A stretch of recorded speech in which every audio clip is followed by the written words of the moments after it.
thank you very much for being here. We have largely an energy group today. We're looking to be very energy dominant, and we will be in a very short order. These are great professionals, but before we do that, we'll be signing an executive order having to do with COVID and schools. Lindsay? Yep.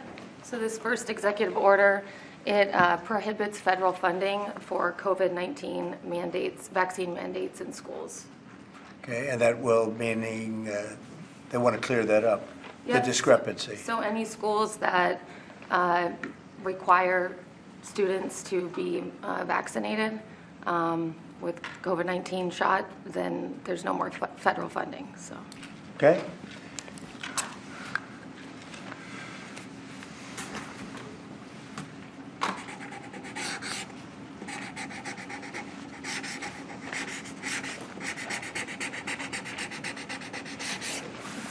Okay, that solves that problem.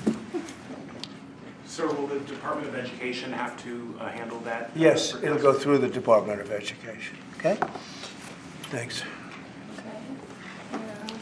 Can I make one comment, Mr. President? Yes, please. As a father of 9, thank you. We should have parental freedom to decide what vaccines our kids take, as opposed to school systems and governors forcing upon the people that love these kids the most, which is the parents. So thank you for citing that. Great, thank you very much. People wanted that very badly. Okay. Okay, and here is an executive order establishing the National Energy Dominance Council. So that will be chaired by the Secretary of the Interior, Mr. Burgum, and the Vice Chair, Chris Wright. And so this will reduce costs with respect to energy, establish American independence with energy, and also unleash energy dominance. Good, thank you. And this is a big deal. We have more energy than any other country, and now we're unleashing it, to put it nicely. And I'd like to ask Doug, you're going to be heading it up. You and Chris, would you say a few words about it, please? Yeah, absolutely, sir. Good afternoon. President Trump wisely understood that under the Biden administration, there was a war against American energy, and today that war officially has ended. President Trump on day one declared a national energy emergency. And this is a real emergency because under the Biden administration restricted the production of oil and gas. Production's still coming, but when you stop holding leases, when you take 625 million acres of land out of ocean land, out of production possibilities through an executive order, you're really restricting the balance sheet of America. But today, as President Trump said, this is unleashed. The National Energy Dominance Council will be made up, all the folks that are standing beside me here, other cabinet leaders and many more, represent President Trump's wise decision that we need a whole-of-government approach to unwind. The Biden administration had a whole-of-government approach that had the war against U.S. energy. Now we need to turn that around 180 degrees and unleash that potential. We've got to unleash it from the Gulf of America all the way up to Alaska. We have amazing resources in this country, and we haven't been getting a return on them. Many of these are under public lands. The interior has 500 million acres of surface, 700 million acres of subsurface minerals, critical minerals, and offshore close to 2 billion acres. And that balance sheet is the biggest balance sheet in the world, and it's been completely underutilized. Everybody knows we have 36 trillion in debt as a country, but no one knows how many hundreds of trillions of dollars of assets we have. And President Trump is asking us to go get a return on that investment for the American people. And with that, we're going to have prosperity at home with lower prices, and we're also going to have peace abroad. Because the wars that we've been engaged in, or our allies have been fighting over the past few years, have been funded by the oil sales of our adversaries. So we have an opportunity, and we also are in an AI arms race with China. The only way we win that is with more electricity. And we also have an energy emergency in terms of electricity. Too much intermittent, unreliable, not enough base load. We've been shutting down the base load that we have. President Trump is going to reverse that, and it's going to allow us to win the AI arms race, which is the most important thing that we have to do relative to our future. So with that, I want to say again, thank you to President Trump, and I want to thank my fellow members of the Energy Council here. I'm going to kick it over to the Vice Chair, Chris Wright, who's the Secretary of the Department of Energy. Thank you, Secretary Burgum. Today is truly a great day for our country today. And Secretary Burgum laid out so many of the problems the last 4 years. If you put barriers in front of energy, you make it more expensive, you make it less reliable, you make it harder to do business here, and harder for our consumers to pay their bills. With this fantastic action from our president, we now have authority across the government to lean in to fix these problems. And I'll start out with one specific right away. This morning I signed our first LNG export license, unpausing the pause in action. The Commonwealth LNG project that'll be on the Gulf Coast in Louisiana is now officially ready to go. This will be a large construction project for American workers. It'll draw demand for more American energy production that'll be shipped overseas to our allies. Many more of those to come. We're also working aggressively to roll back standards that have made appliances more expensive for Americans, and dishwashers that take 2 hours long and don't get your dishes clean. Nobody likes that. That's about standing in the way. And with this President Trump and our new National Energy Dominance Council, there's so many things we can do to make American lives better, bring down costs and grow opportunities. And with that, I'm going to kick it over to a fellow member of the council, our Administrator of the EPA, Lee Zeldin. Thank you, Secretary, and honored to be serving on the Energy Dominance Council. At EPA, we're doing our part to power the great American comeback. And President Trump has made it clear that he wants EPA to be doing our job to ensure that we are unleashing energy dominance however we can help, that we are assisting in making America the AI capital of the world, that we are pursuing permitting reform, that we are helping to bring back American auto jobs. This is the mandate of the American public. The Trump mandate, it was clear, and the guidance from President Trump to me when he asked me, thankfully, for the opportunity for us to be able to serve together in partnership to unleash energy dominance. This is a moment that we must meet. To that end, it is important to note that the prior Biden-Harris EPA issued a waiver to California for tailpipe emissions. This was a rule that should have been submitted to Congress. We will submit it to Congress. Congress will have the opportunity through the Congressional Review Act to make that waiver go away. We will do everything in our part to help the American people to make life in America more affordable. The golden age of American success is upon us. If you're excited about the last 3 weeks, that was just a taste of the main event, the entree to come, the next 4 years being the greatest term in the history of the American presidency. With that, I'd like to introduce Sean Duffy. Thank you. So, first of all, thank you for the work on dishwashers. We use more water to wash our dishes before we put them in the dishwasher. That's right. We're not saving water, we're using more water, so thank you for that. But I'm also joining the EPA. We've introduced our rules to start to look at the CAFE standards. So we're looking at how much it costs for end users when they put gas in their car. And the Biden era standards are costing billions of dollars in taxes and carbon credits, which drive up the cost of vehicles. And so we're going to remedy that, rectify it, and make sure we're bringing down the cost of a car, number one. Number two, if I could just mention, Mr. President, per your direction, we are going to move forward with a permitting process for the Texas Gulf Link deep water port, making sure we can move energy in and out of the country. So that was held up for 5 years. And it was stonewalled, bureaucrats got in the way. We're now going to move forward with that, making sure we have great oil infrastructure in the country. Great, thanks. Great And job. Howard Lutnick? Yes. So, the nanny state, you're feeling the end of the nanny state. From straws made of paper to regulation endlessly harming Americans and holding us back. It slows down our production and manufacturing, which we were talking about with the Prime Minister of India yesterday. You're hearing that about energy dominance. It's going to go away. We're going to care about Americans. The Trump administration and this president cares about Americans, and you're going to feel it change. You're going to feel the price of energy coming down. You're going to feel prices coming down. You're going to feel an explosion. The golden age of manufacturing of America has always been there. It's just been stifled by regulation, and that time is over. Thank you very much, Howard. Please. Mr. President, I just want to say that you've built such an incredible team, and Secretary and Chairman Burgum, that he's been working on this his whole life. And so what I expect you to see, sir, is action as early as next week that is going to shock people about how good it is for Americans. And so thank you for your leadership, sir.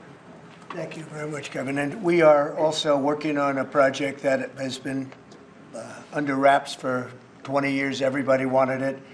It's been held up by New York.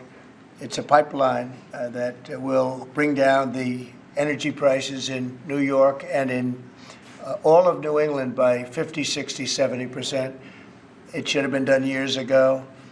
We'll be speaking to New York, and the New York is actually the biggest beneficiary because their energy costs are very high. This will reduce them very substantially. But all of the governors want this to happen, and I think it's going to happen. It's now going to happen. It's something that's would rather not have to go eminent domain. We'll do that if we have to in New York, but hopefully we won't have to do that. This again will bring down energy prices in New England by numbers that nobody can even believe, probably 50, 60%, maybe even more than that. A lot of them don't even pay energy because they have no energy. They use logs. They go out and they cut down a tree. It's really a terrible situation. So we're going to get this done, and we can have it done once we start construction. We're looking at anywhere from 9 to 12 months, if you can believe it. It's going to go very rapidly. The other thing I'd like Doug to mention, the 635 million acres that Biden so viciously took out of our net worth. If you look at it from the standpoint of a company, you talk about net worth. They've destroyed our net worth.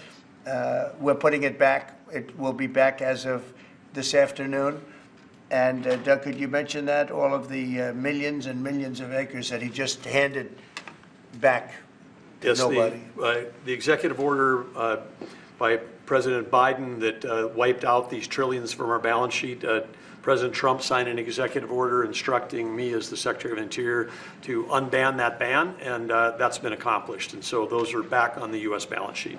Okay. Sorry, which one is that? The 625 million acres of offshore that was banned from further lease sales.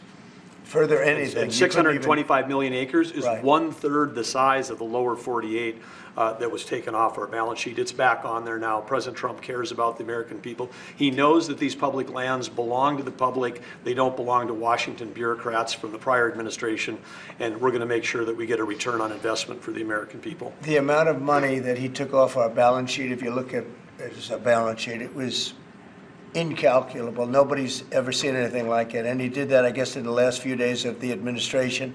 He just wiped it out. 635 million acres, which if you sit down and look, it's like that's a major part of the ocean. And he just gave it away and took it away. And fortunately, it wasn't done with an act of Congress or anything. And we did it in a, I think, very abbreviated, very quick, and very legal procedure. And it's now back on our balance sheet. It's back as part of our country. What they did was so horrible. It was just a terrible thing to do, an unbelievable thing to do. Also, they mentioned dishwashers and sinks and showers and the whole thing. We're going to get rid of those restrictions. You have many places where they have water. They have so much water they don't know what to do with it. But people buy a house, they turn on the sink and water barely comes out. They take a shower, water barely comes out. And it's an unnecessary restriction. And basically, I think we're going to be going back to the Trump rule. We had it, and everybody was happy. And then these people came in and they restricted it again. So we're going back, and we'll get it approved by Congress. In addition, we'll get it approved by Congress. So for 4 years, it's good, but we're going to get it permanently taken care of. And again, very environmentally friendly. But we want to be able to, when somebody turns on a sink to wash their hands or presses the button for a dishwasher, and there's barely enough water to, I mean, there's no water. And you know what they do? They press the button 10 times. They run it 10 times. So it ends up costing a lot more. So I know you're working on that. And where are we on that? We're working closely with the Department of Energy with regards to rules that were enacted during the Biden administration. Inside of the EPA, we are overhauling the water sense standards that are there to update them for the American people, to bring down cost of living and combat inflation, and just pursue common sense. Good. Well, we have more oil and gas than anybody else in the world. We're opening up Anwar again. As you know, we got something Ronald Reagan couldn't do it. No president was able to do it. I got it. And the first week in office, the Biden administration terminated that. Anwar is the biggest site, probably bigger than Saudi Arabia. We don't know yet, but it's of that size or bigger. And we hit gold, and I call it liquid gold, but we hit gold, and for whatever reason, they terminated it, and we were just ready to start utilizing it. This could take care of all of Asia, energy-wise, very close to Japan. In fact, Japan wants to go and be our partner doing the pipeline going right into the ships. So they expressed tremendous interest. So did Prime Minister Modi of India.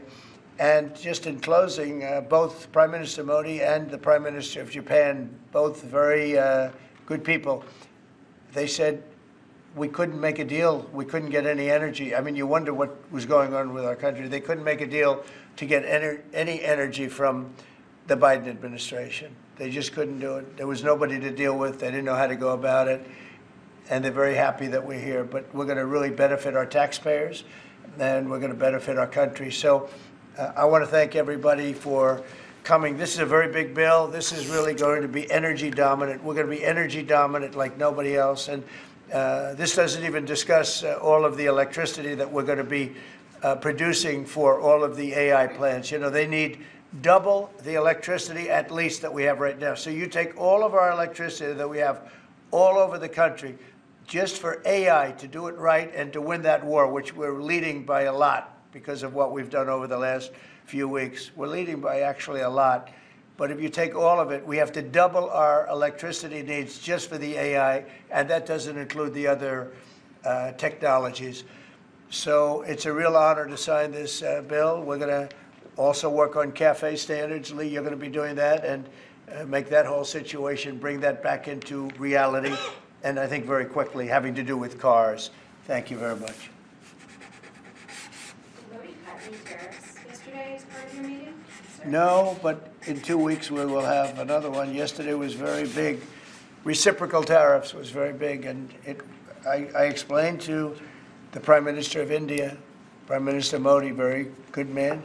His tariffs are very, very high. India's tariffs are among the highest. And I said, well, now, you know, we were very low. We were the lowest. They're just about the highest. There are others as high, but not much higher. And I said, no, from now on, what we do is what you charge us, we charge you. It's very simple. So whatever you're charging us, you can go as high as you want. Whatever you charge us, we charge you. Did he make any pledges? And I wouldn't say they were thrilled to hear that, but that's the way it is. Tariff, I told you, is a beautiful word. Fourth most beautiful. Did he make any pledges about BRICS nations not undermining the dollar? You had threatened 100% tariffs. BRICS, the BRICS nations, I think that's breaking up very rapidly. We said that if they're going to go and do anything to undermine the dollar, that includes China. I don't even know that they're a member of BRICS, but they had a few nations get together to try and play cute.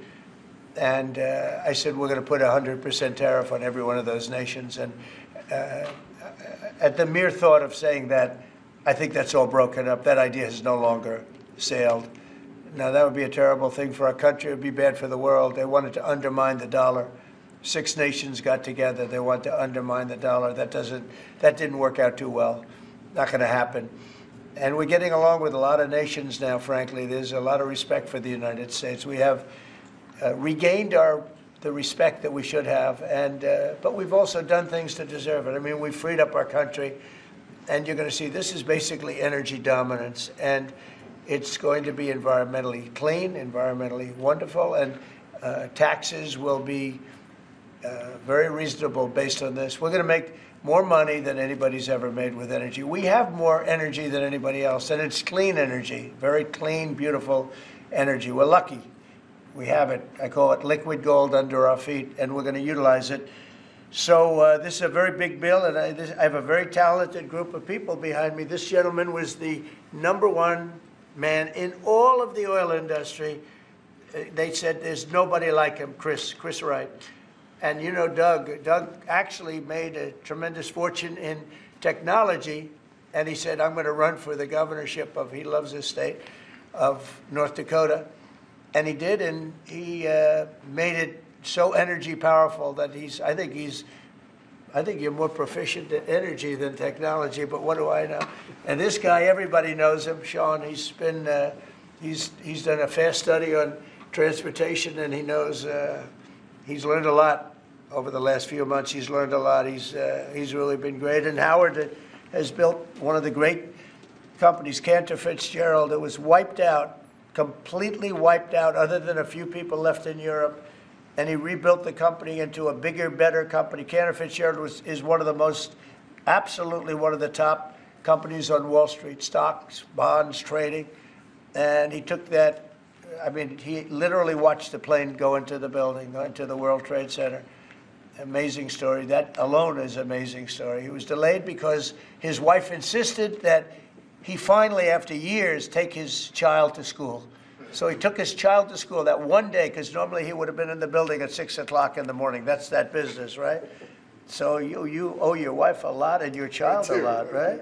But his wife insisted that he take his child to school. For 5 years he didn't do it. He was horrible. What kind of a father was he? Okay, I'll do it. And he was therefore driving down at 8:43, whatever the time was, down the West Side Highway, and he saw the plane go into the side of the building. He said, wow. And he occupied the top 3 floors of the World Trade Center, of the one building of the World Trade Center. And you know what happened there? He lost 100% of the people in that, his whole company was there. And he rebuilt his company step by step over years and became bigger and stronger. And he gave a tremendous amount of the profit to the families of the people that died, which he didn't have to do. And now he's working with us. He did an incredible job. I mean, anybody in that world, they know Howard Lutnick very well, and I'm honored to have him running commerce. He's going to be incredible. He loves the country. And Lee was a great lawyer, a great congressman, very successful person, both as a lawyer and as a congressman, and knows a lot about the environment, cares about the environment. And we were lucky that I was very happy that you joined. And he was with me right from the beginning, always was with me, and I've always been with him. And Kevin Hassett, we know everybody knows Kevin, and he's fantastic. And you and Lindsay, you and your team are incredible. The job you've done, we really appreciate. Thank Will. And the job you guys are doing is really fantastic. We're knocking this out.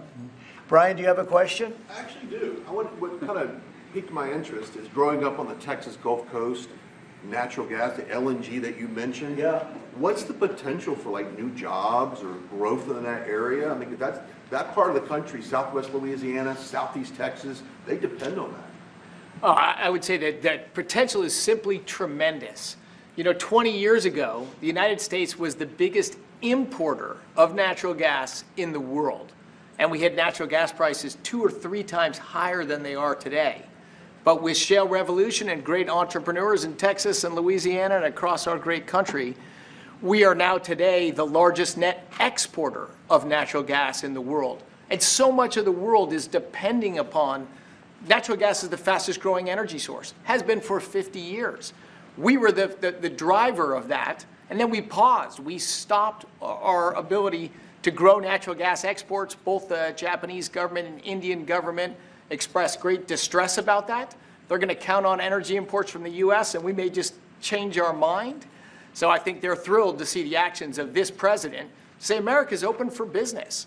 Yes, we have the energy, we have the people, we have huge job opportunities and investment opportunities, not just in the oil and gas industry, but all those surrounding communities that are lifted up by that more production here. And as we produce more production at scale, not only does it allow us to export, but it becomes more efficient, and it helps us drive down the cost for our domestic consumers as well. Yeah, I know they're really happy, so just let you Thank you.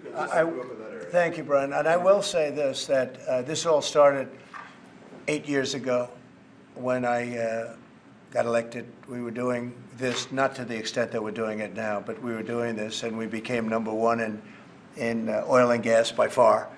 And we were #3, even #4, some would say. When I left, we were #1 by a lot. And then they pulled way back, and the prices started going through the roof. And then they went back to my plan, but by that time the prices had already gone up. So they really disrupted it. But now we're going to take it to a new level. It's going to be amazing. And we're also, it's very powerful, clean coal. We have more coal than anybody. This is good, beautiful, clean coal. And if you notice, China's opening up a coal plant a month.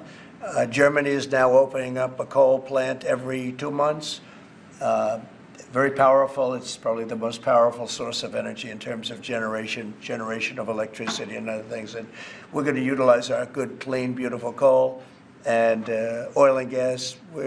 We have more than anybody of everything, and we're going to take advantage of it. And I appreciate everybody being here. Mr. President, Yeah. on the energy, Please. Can I ask you, sir, about what's happening in Munich? Senator Roger Wicker shepherded Defense Secretary Hegseth through his confirmation. He got him through that process, and then he had some tough words for him overseas. He said it was a rookie mistake for Secretary Hegseth to outline what would or would not happen as far as Ukraine's membership in NATO goes.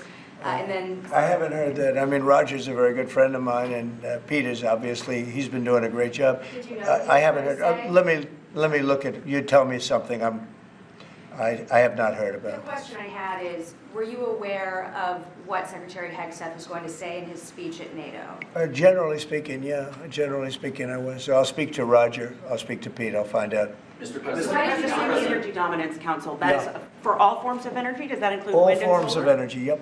And the pipeline you mentioned, sir, is that Constitution Pipeline in New York? Yes. Can you, is Yes. that the project? I believe that's so, being- right? Yes. Yeah, that's what it is. And, you know, they've been trying to get it for 20 years. And what it means is for New York, upstate New York, and even everywhere in New York, also other states, but in particular New England, that New England will now, I think, will cut the energy prices, and big cuts in New York too, but cut the energy prices literally in half. We have the permits. We have permits that just about everything we need a New York permit, and I would imagine they want to do because their energy prices will come down so far. And it's a lot of jobs for New York. It's a great thing for New York. Everybody wants it. We'll be meeting with the various governors, Governor of New York, and the other governors too. And we can have it built in about 9 months, and let's say 1 year, but we can actually have it built in pretty close to 9 months. It's all set. We have most of the permits, almost all of the permits. And on just, you're prioritizing energy dominance today. You've also prioritized trade balance. The oil industry is a little worried about the steel tariffs. I mean, they put 20,000 feet steel in the ground at a well. How will you balance that? Is there a possibility? You're talking about steel and aluminum. Indeed, steel tariffs. So the steel, I saved the steel industry in my first term by putting on tariffs because China was dumping massive amounts of steel. Others also, but mostly China. And I put very substantial, we took in $600 billion worth of tariffs from China. No other president's taken up, literally haven't gotten 10 cents from China, not 10 cents. And hundreds of billions of dollars came in from China. And they understood it. They understood what I did. But the dumping stopped. And had I not done that, you wouldn't have one steel mill, I think I can say, not one steel mill operating in this country. And we need steel. We need steel. I mean, there are some things you have to have, and steel is one of them for military, et cetera. So I think steel is going to be very strong. It's going to be very strong. I think it'll go back to being really powerful. We saved it. I mean, we were talking about U.S. Steel last week. U.S. Steel would have been closed, totally closed. We saved it. And now it's going to become, I think, very, very profitable. The tariffs are going to save a lot of industries. Mr. President, U.S. Steel, can I just follow up on U.S. Yeah, Steel? go just ahead, very quickly, finish sir? If the Japanese company that's interested in U.S. Steel wants to take a minority stake as opposed to full ownership, is A that minority fine? stake I wouldn't mind greatly, but what they're doing right now is they're going to be investors, and they're going to be investing in, I think, debt and various other things. But we didn't want to let U.S. Steel go to a foreign company.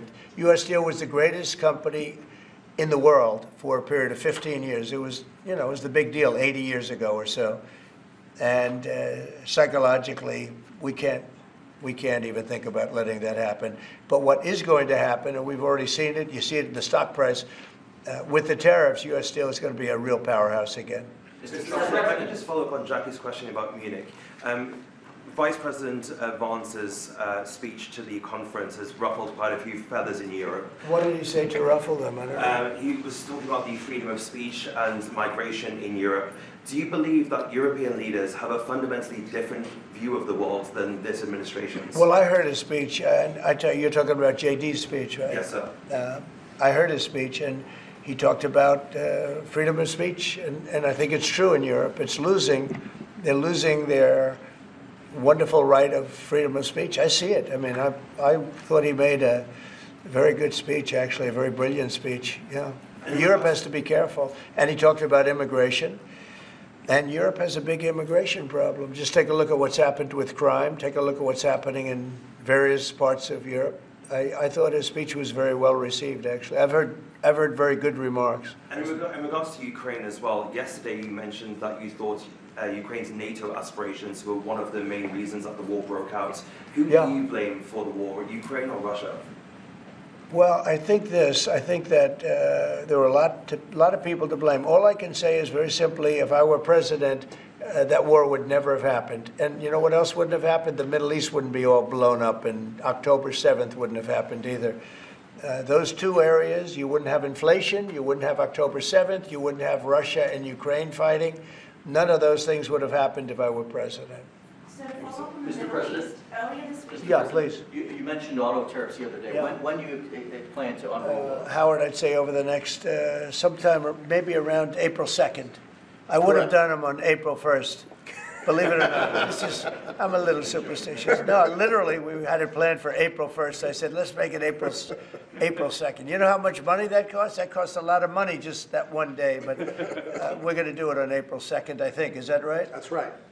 Okay, thank you. The lead prosecutor in Eric Adams' case resigned today, saying anyone who didn't press forward would be a coward. What's your reaction to that and to the overall implication that politics were at play here? Well, I don't know about it. I mean, obviously, I'm not involved in that. But I would say this, that if they had a problem, and these are mostly people from the previous administration, you understand, so they weren't going to be there anyway. They were going to all be gone or dismissed. If not, they know on Tuesday they're all being dismissed. You know, the whole country is being, because what you do is you come in and you put new people in. So when you say resign, they're going to be gone anyway.